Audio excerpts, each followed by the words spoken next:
Bom, obrigado, Léo. Depois da apresentação do Mário, fica difícil falar alguma coisa, mas peguei alguns pontos, aprendi bastante, e a gente pode até abordar algumas coisas que ele levantou ao longo da minha fala. Não tenho apresentação, estou com muita coisa aqui, mas a gente vai trocando mais ideias. Pegando o teu gancho, Léo, que você acabou de deixar, e até o gancho que o Mário deixou também na fala dele, por último, falando um pouco a gente volta sempre ao mesmo lugar, né? A vida é uma espiral. Eu acho assim, eu acho que o que aconteceu com o problema da pandemia, para a minha geração, eu acho que para a geração de todos que estão aí palestrando, a gente nunca tinha visto. Ok, a gente experimentou cólera, a gente experimentou a dengue, a gente viu acontecer o ebola na África, mas assim, uma pandemia dessa magnitude, com tanta letalidade, né, e com tanto marketing, e aí marketing não no sentido pejorativo, mas todo mundo conectado, todo mundo falando sobre isso, todo mundo buscando informação, com as fake news, com as real news, enfim, isso a gente nunca tinha vivido. A própria gripe de Hong Kong, que matou bastante, foi bastante intensa, ela aconteceu no momento, lá atrás, nos anos 60, não tinha nem perto desse cenário digital que a gente tem hoje, não existia. Então, as informações elas não aconteciam dessa forma. Então, claro que a pandemia ela faz todo mundo se assustar e ficar preocupado, e falar, e agora? Como é que vai ser esse mundo? Como é que vai ser esse novo normal? Claro que a arquitetura, o urbanismo, ele passa a ser um objeto de discussão, porque como o professor Mário nos apresentou aí, muitas das transformações urbanísticas que aconteceram no mundo, aconteceram muito em função ou por causa ou para atenuar problemas sanitários, né? Então, e o Rio de Janeiro especial, ele é uma cidade, nós vivemos numa cidade em que a discussão urbanística, a discussão da arquitetura, a discussão, enfim, da cidade, ela passa muito por aspectos, às vezes, que destoam muito da realidade, às vezes passa por aspectos ideológicos, às vezes passam por aspectos da nossa própria legislação urbanística ser um emaranhado de leis que a gente não consegue bem identificar, e é difícil inovar no Rio de Janeiro.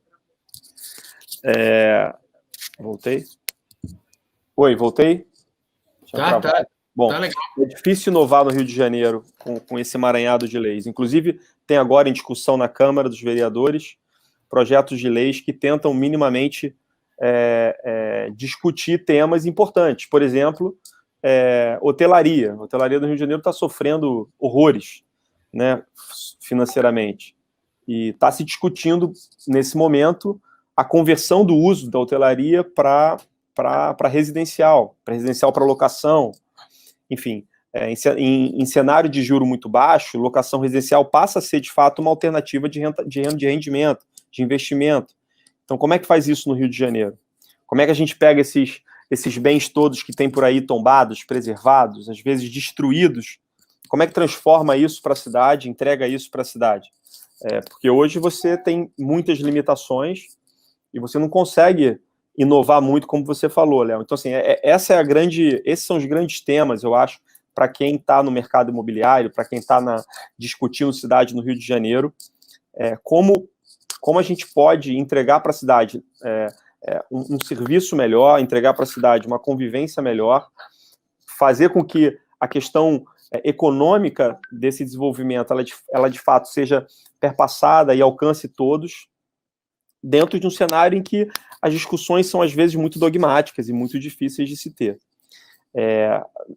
Do nosso lado aqui, eu morei na Inglaterra há muitos anos e vivi um pouco... E, curiosamente, Mário, eu fui vizinho do Richard Rogers, na Inglaterra. E eu sempre passava em frente a uma casa que ele fez e ficava impressionado. A gente lá, a Inglaterra, é engraçado, assim, isso que o Richard Rogers criou, né, essa questão multicêntrica, da mistura, de cidades compostas por tudo ao mesmo tempo, isso sempre me impressionou. Quando eu morava lá, eu morava num bairro bem bacana, assim, um bairro considerado um bairro de classe alta, mas a 300, 400 metros de mim tinha lá um condomínio construído para atender a população de baixa renda, que no caso o governo, depois isso começou a ser, a gentrificação chega em qualquer cidade, onde você tem a valorização do mercado imobiliário, ela não é fácil de você conduzir. Então lá também chegou e chega, mas você tinha lá os prédios lá que atendiam a populações mais de baixa renda, e isso com certeza enriquece, lógico que enriquece o cenário cultural, enriquece as convivências e etc. Aqui, quando você passa aqui para o Rio, quando você pensa em fazer inovação, como você bem colocou, e olha para a pandemia e se vê diante de um desafio que a gente vai abordar, você dá de encontro a desafios legislativos, legais, e é difícil você driblar. Com relação à pandemia especificamente, Léo, assim, a gente já vem pensando aqui no Rio, quando a gente montou a empresa, a gente sempre pensou, desde sempre, não existia ainda o novo Código de Obras, era o Código de Obras anterior, então a gente tinha ainda que obedecer aquela relação de uma vaga para cada apartamento, enfim, num momento de vida em que ninguém quer ter mais carro, era uma coisa meio louca, a gente tinha que obedecer, a gente tem ainda coeficiente de adensamento na cidade, uma coisa impressionante, a gente tem bairros na cidade em que você tem que pegar o tamanho do terreno e dividir por um coeficiente, e aí você só pode fazer aquela quantidade de apartamentos, ou seja, você vai cada vez mais fazendo o oposto do que uma cidade cosmopolita como Londres, como Amsterdã, como Paris, se prestou e se tentou fazer, que foi justamente tentar colocar ali absolutamente tudo, até para que as pessoas não se locomovam tanto, né? Para que as pessoas não precisassem ficar num commute eterno aí de casa para trabalho para casa, no Rio de Janeiro em especial, onde a gente tem os modais logísticos de pessoas muito complicados. Então, assim, a gente estava ainda nesse cenário quando a gente criou a empresa, aí o Código de Obras foi implementado e nos permitiu fazer o primeiro empreendimento no Rio de Janeiro, que a gente chamaria de estúdios, né? A gente foi o primeiro, eu sempre quis tentar fazer isso aqui, e em São Paulo já se fazia há muito tempo, e a gente conseguiu fazer. Curiosamente, foi em Ipanema, num lugar em que é apacado, e aí aquelas APACs que alcançam absolutamente tudo, né? O cara apaca tudo. Aí você fica super limitado, mas diante das limitações, a gente conseguiu fazer lá os estúdios, nós fomos o primeiro, e foi assim, toda inovação, ela requer um pouco de paciência, né? Então, a gente, já olhando a forma de viver do co-living, e eu conheço alguns co-lives, tem o Collective em Londres, eu fui em Buenos Aires conhecer também o Casa Campus, a gente queria tentar trazer um pouco dessa experiência para Ipanema. E, curiosamente, eu já sabia que isso ia acontecer, mas poucas pessoas se interessaram para morar. É engraçado. A percepção de um apartamento pequeno, ela incomoda ainda, né? A inovação, ela sempre ela é difícil. Então, assim, basicamente, quem adquiriu esses apartamentos foram investidores. Porque, de fato, assim, poucos moradores se interessaram em morar no apartamento de 40, 45 metros, 50 metros, mesmo tendo no prédio toda a estrutura necessária para que ele viva como se tivesse no apartamento do tamanho do empreendimento, do tamanho do prédio. Você tem cozinha compartilhada, você tem lavanderia compartilhada, você tem tecnologia disponível, você tem internet, você tem um espaço para que as pessoas troquem ideia, vejam televisão junto, enfim, um rooftop. Isso, eu costumava dizer quando a gente fez esse lançamento, fala, pô, gente, isso aqui não é um apartamento de 40 metros, é um apartamento de X mil metros, que é o tamanho do empreendimento, ele é todo dele, é tudo da pessoa. E essa leitura no Rio, que você pode morar num lugar mais compacto, mais com muita qualidade, com muito conforto, ela ainda não chegou. A gente tem até um preconceito dos famosos kitnets dos anos 50, dos anos 40, né? Em função até das próprias crises econômicas que a gente passou, ficou muito fácil a gente ocupar esses kitnets. As pessoas ocupavam esses kitnets por preços muito baixos.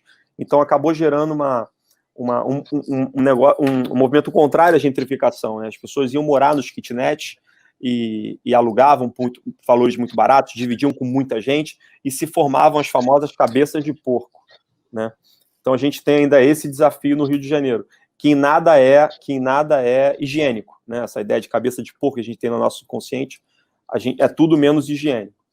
Então, essa primeira fase, vamos chamar assim, desse novo Código de Obras da cidade, a gente está tentando justamente propor para a cidade uma nova forma de enxergar a moradia. De enxergar a moradia compartilhando mais os espaços, de enxergar a moradia em que você não precisa gastar uma fortuna para ter um apartamento num lugar que você quer, você pode alugar, você pode comprar num preço mais acessível, porque ele é menor. E você pode, como o próprio Mário falou, você pode usar o Rio de Janeiro como a tua sala, né? O Rio de Janeiro ele é muito convidativo para o externo, né? Ao contrário de Londres, quando eu morava lá, eu lembro bem que eu ficava, às vezes, uma semana me enterrando em casa, porque não tinha a menor graça de sair no frio, no escuro. O Rio não, o Rio ele é uma cidade muito convidativa. Então, assim, eu acho engraçado o carioca ter hábitos de querer apartamentos muito grandes, etc., quando ele tem tudo muito abundante ao redor dele, na cidade do Rio de Janeiro. É claro que a gente tem que discutir segurança e etc., mas eu acho que os botecos, as esquinas, a praia, tudo isso acaba sendo uma extensão, sim, do seu lar. E isso é um grande co-living, né? Se você parar para pensar, o Rio de Janeiro é um grande co-living, né? Essa ideia de co-living moderna nasceu lá na Dinamarca, nos anos 70,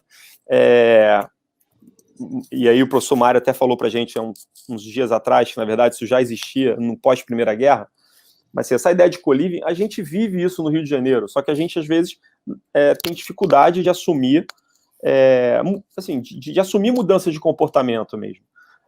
Existe um preconceito, às vezes muito grande, da gente eventualmente optar por formas diferentes de morar, e isso acaba atrapalhando um pouco essas inovações. Mas a gente tem olhado esse fenômeno de pandemia. Léo, sinceramente, eu acho que a gente vai retornar ao que era antes, saindo uma vacina.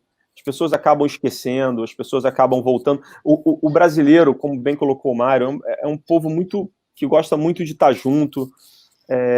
Eu fico vendo aqui, eu botei todo mundo em home office, era todo mundo querendo estar aqui uma hora ou outra vindo no escritório, eu queria fazer reunião pessoal.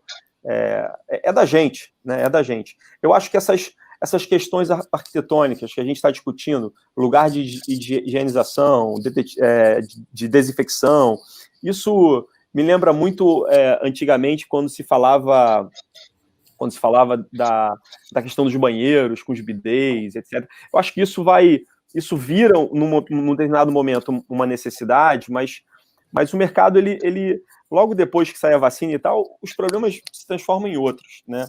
Eu acho que é mais importante o que a pandemia acelerou, e aí sim eu concordo em gênero, número e grau com quem tem discutido a questão da digitalização, a questão da tecnologia.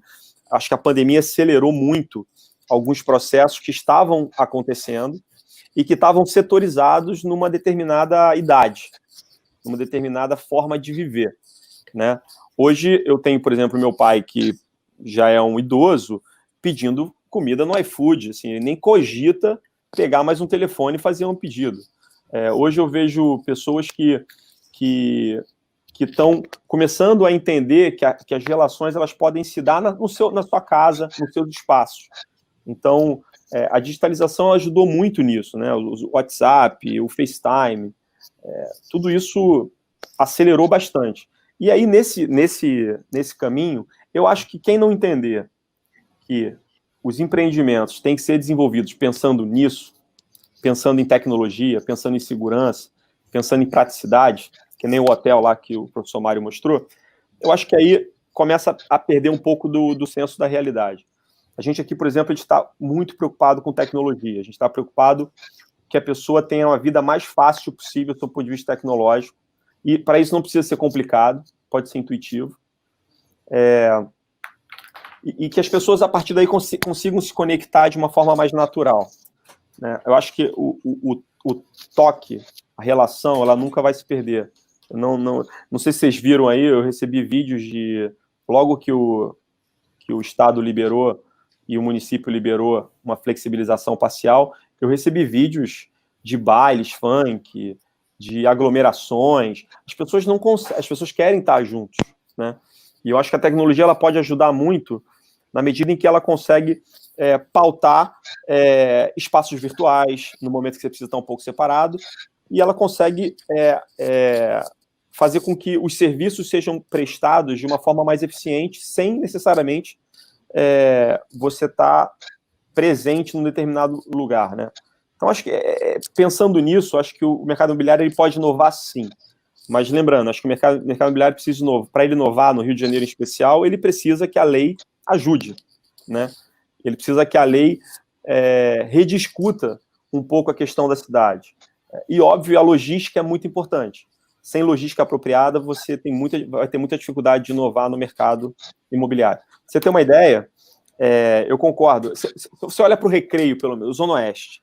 Você olha para a Zona Oeste, que cresceu, expandiu horrores, que inclusive é uma idealização do próprio Lúcio Costa. Você olha para a Zona Oeste, as pessoas demoram 2 horas para chegar nos seus trabalhos no centro da cidade. 2 horas e meia. Elas passam por lugares, às vezes, violentos, complicados. Não tem necessidade, a Zona Oeste não teria necessidade, nesse momento, de ser do jeito que ela ou as pessoas irem para lá morar, se você tivesse mais segurança, se você tivesse mais conforto nos transportes, que as pessoas iriam preferir morar mais perto do trabalho, iriam preferir morar mais perto do lazer. Então, isso é uma coisa que o mercado imobiliário pode sim discutir com a prefeitura, com os acadêmicos. Por que as pessoas optam por morar no Recreio? Eu não estou dizendo que Recreio é ruim nem é bom, estou dizendo só que 2 horas e meia em transportes ruins, em trânsito, não deixa ninguém feliz. Então, por que as pessoas optam por morar no Recreio? 2 horas do centro da cidade, da APTA, lá do seu escritório, e não optam, eventualmente, morar no centro da cidade, ou não optam por morar no bairro da Gamboa. Enfim, isso a gente tem que discutir. E como é que a gente consegue estimular isso? Como é que você consegue levar o construtor, o incorporador para lá? Porque também tem que ter lucro, tem que fazer um empreendimento que renda para ele retorno. E lá, você tem que discutir segurança, saneamento, discutir política de arquitetura e urbanismo, que de fato você possa fazer empreendimentos de qualidade. Eu acho que a inovação ela parte um pouco por aí. E eu acho que a pandemia, ela mal ou bem, ela despertou uma necessidade de discutir o Rio de Janeiro sob o ponto de vista da eficiência. A discussão de arquitetura e urbanismo no Rio de Janeiro ela é muito pautada, de novo, pelos dogmatismos, pelas ideologias, mas eu acho que a gente precisa discutir eficiência. E não é para gerar mais lucro ou menos lucro para um setor, não é isso. É discutir eficiência, porque a gente sabe que as atividades econômicas elas precisam existir, elas existem porque elas geram riqueza, não só para quem empreende, mas também para quem recebe o fruto desse empreendimento. Então, isso está muito claro. Quando o Marcelo Crivella, estando certo ou errado, quer discutir outorga onerosa, quando ele quer propor discussão de cobrança do empreendedor de um determinado valor para que ele possa construir determinado X metros quadrados ou mais pavimentos e tal, independente dessa discussão se é apropriado ou não para determinados espaços, ela precisa ser feita. Ela precisa ser feita. E aí eu acho que você começa a mudar a conformação da cidade. Se você olhar hoje o Rio de Janeiro, é isso. O que está acontecendo? Está acontecendo uma gentrificação das zonas mais ricas, está acontecendo um afastamento das pessoas para zonas distantes, onde elas não são guarnecidas por um modal logístico decente, que seja de qualidade, que seja confortável. Hoje você pegar um BRT 8 da manhã no Recreio para vir trabalhar no Leblon, você vai vir todo amassado, com calor, correndo, passando por violência, etc. Acho que a gente precisa discutir exatamente isso. Como é que a gente consegue aproveitar os espaços da cidade, os prédios tombados, preservados, os espaços que estão abandonados, e como é que a prefeitura, numa discussão mais abrangente com todo mundo, consegue propor políticas que a gente consiga melhorar esse cenário. Então, assim, eu acho que a pandemia ela trouxe essa necessidade de discussão porque todo mundo ficou sem dinheiro. Os estados e municípios já estavam quebrados, mas quebrados estão. Então, pelo menos a discussão foi colocada. Eu acho que é importante, sim, entender arquitetura e urbanismo sob o ponto de vista mais teórico, discutir mais baseado nas questões mais históricas, mas é importante também olhar para frente, né, fazer uma leitura do que está acontecendo na contemporaneidade. É um pouco essas provocações que eu queria trazer. Assim, eu vi uma Londres, eu morava lá, eu vi uma Londres fazer exatamente tudo isso que eu estou te falando, né? Eu vi espaços onde eram destruídos, espaços onde eram mal frequentados, com violência, abandono, serem revitalizados e serem objeto de cobiça dos empreendedores e das pessoas. As pessoas queriam morar, começou a ter uma grande valorização nesses lugares. Eu estou falando de Hackney, Old Street, estou falando, enfim, da parte mais do sul. E isso, a gente teve uma Olimpíada aqui e quando você viu, Barra e Recreio explodiu e o centro da cidade, que é um lugar muito mais, do seu ponto de vista urbanístico, faz muito mais sentido, né? Porque você tem teatro, cinema, transportes melhores, perto do trabalho, perto do centro, perto da praia. Nada acontecia, basicamente. Assim, até que se tentou o Porto Maravilha, mas infelizmente ficou para trás. Eu acho que é isso, Léo. Acho que um pouco de reflexão nesse sentido. A gente está animado, embora seja uma luta diária para a gente conseguir desenvolver os nossos empreendimentos. Eu vou lançar agora a última casa da Atlântica, que estava lá, a Casa de Pedra. Não foi eu que demoli, eu comprei já demolido. Estou sabendo. Naquela casa tinha uma senhora que viveu mais de 100 anos ali, né? A gente vai lançar lá, para você ter uma ideia, as restrições que eu tenho lá são as mais absurdas. Assim. Então, eu vou ter que fazer um empreendimento descolado das divisas, vou ter que fazer um empreendimento que vão ter 2 empenas no empreendimento, quando eu poderia colar na divisa, subir mais ou menos a mesma altura dos prédios que estão vizinhos, para poder o skyline ali de Copacabana continuar. Então, vou ter que fazer no meio um dente pelas restrições. E isso acontece em vários lugares, não é só lá. Então, acho que esse é o desafio, acho que a pandemia, ela traz um pouco, o pós-pandemia vai trazer para a gente a necessidade da gente discutir moradia, e para discutir moradia, a gente tem que discutir legislação, tem que discutir percepção do poder público, percepção da sociedade civil sobre o que de fato é importante. É um pouco isso aí que eu deixo de reflexão, um bate-papo, enfim, foi bastante enriquecido pelo Mário e eu acabei usando um pouco do que ele trouxe para discutir alguns temas que são relevantes, na minha visão. Henrique, perfeito, essa é a ideia mesmo, a gente embolando os temas aqui, cada um puxando um pouco do assunto anterior, né? Tá tudo conectado, como a gente falou no início. Deixa eu te fazer uma primeira pergunta, né? A gente está aí com 2 perguntas, pelo menos, mas uma pergunta acho que interessante a gente fazer. A gente sabe que essa transformação urbana aqui no nosso país, em outras cidades também, pelo mundo, sempre teve um apoio público muito forte, a participação do público e do privado.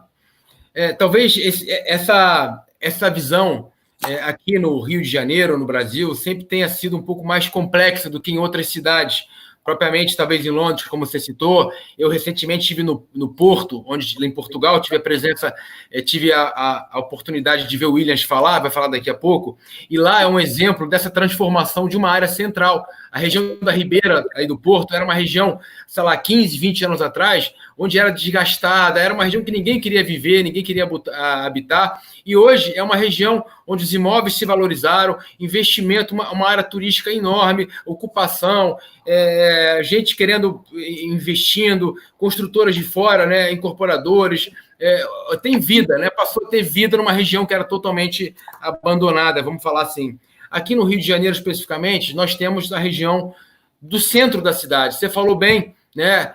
Acho que até a própria imagem que o Mário colocou na apresentação anterior, as pessoas isoladas dentro das suas motinhas fechadas, né?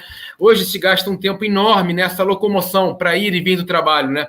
talvez com essa questão de futuro, né, de, como você falou, porque as pessoas não habitam mais perto do trabalho, porque eventualmente não existe um complexo onde as pessoas habitem e trabalhem também, né? Essa realidade do home office, tenho visto algumas reportagens, algumas matérias, alguns artigos de várias empresas que já estão colocando os seus colaboradores em home office, independente da questão de sair do isolamento. As empresas já estão fazendo esse movimento, inclusive com aumento de produtividade.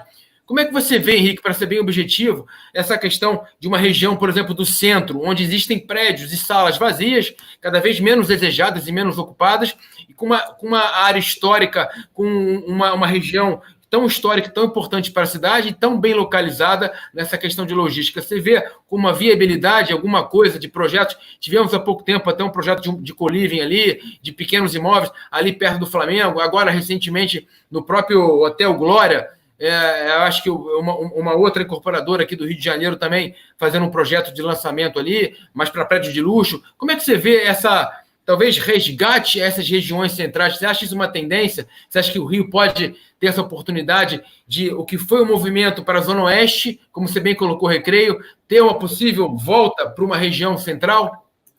Léo, eu acho que assim, não faz sentido não acontecer, mas pode não acontecer. Primeiro, acho que a gente precisa ali, assim, você olhar o projeto do Porto, é bacana, é legal, tem muita coisa ali que poderia ser aproveitada. Eu acho que houve erros, assim, crassos em começar o foco na parte comercial, né, em prédios comerciais. Eu acho que tinha que ter saído a questão das CEPACs e tal, já definindo comerciais e residenciais, porque não adianta se você fosse para a City em Londres, há alguns anos atrás, quando a City começou a acontecer, era um deserto. Enquanto as pessoas não forem morar, não vai ter vida.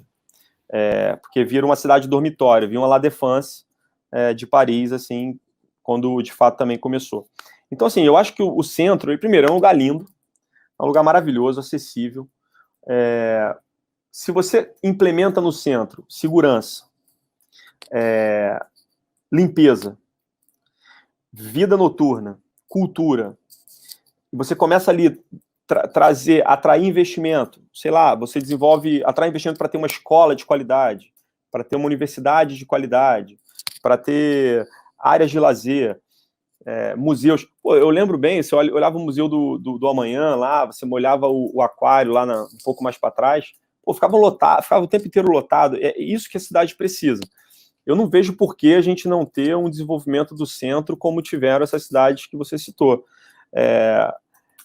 O desafio, de novo, o desafio é atrair investimento. Como é que você atrai investimento? Você precisa deixar um ambiente para o negócio um pouco menos hostil do que ele é hoje, né?